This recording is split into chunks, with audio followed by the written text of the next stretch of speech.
Moi en tant que militant, parce que nous on est des militants, voilà, on n'a pas le bras long dans les institutions, on peut être utile et efficace pour que le combat aille jusqu'au bout, c'est-à-dire que les salariés ne soient pas laissés en pâture entre les griffes de Mittal, parce que je pense que le vrai problème est là. On sait que la décision du gouvernement a été prise concernant l'éventuel repreneur. On sait que Mittal reste le patron. Est-ce que c'est une décision qui vous a surpris, qui vous a déçu? Qu'est-ce que vous en pensez? Moi, ce que j'en pense, c'est que les décisions, elles sont jamais irrémédiables.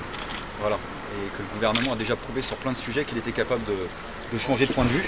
Voilà, il n'y a pas de raison que sous ce gouvernement, il n'y ait que les pigeons, les entrepreneurs et les capitalistes qui puissent avoir gain de cause en 4 jours, puisque à l'époque ont eu gain de cause en 4 jours, sans avoir à manifester d'ailleurs. Donc pour nous, le dossier reste ouvert, voilà, et ça veut dire que si les salariés décident de se mobiliser, la question qui se pose, c'est de savoir comment au niveau du mouvement ouvrier, de la gauche sociale et politique, on peut être utile pour que le combat aboutisse, y compris sur une question clé, qui est celle de l'expropriation de Mittal, de la nationalisation, et quand M. Hollande nous dit que ça coûterait cher la nationalisation, peut-être 1 milliard. D'abord, on aimerait savoir d'où sort ce chiffre.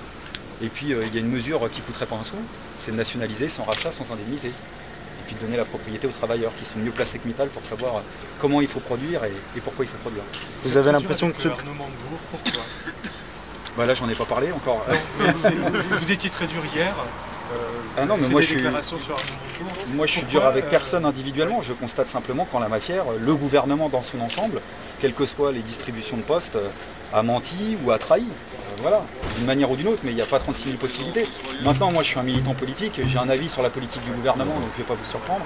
Et le but du jeu, c'est pas de se lamenter sur ce que fait le gouvernement, c'est de savoir comment les travailleurs peuvent avoir gain de cause, et je crois qu'il serait temps dans ce pays, au-delà de Florange d'ailleurs, parce qu'il y a PSA, il y a Sanofi, il y a beaucoup d'entreprises, comment le monde du travail peut reprendre la main et comment on peut avoir une initiative forte sur la question de l'emploi. Et au niveau des organisations à gauche de la gauche notamment, il y a une réunion unitaire qui va se tenir cette semaine pour voir comment on peut non pas substituer à la lutte des salariés, mais aider à ce qu'il y ait pourquoi pas une marche pour l'emploi début 2013, qui soit capable de rappeler au gouvernement dans son ensemble l'insatisfaction aujourd'hui de nombreux secteurs du milieu du travail.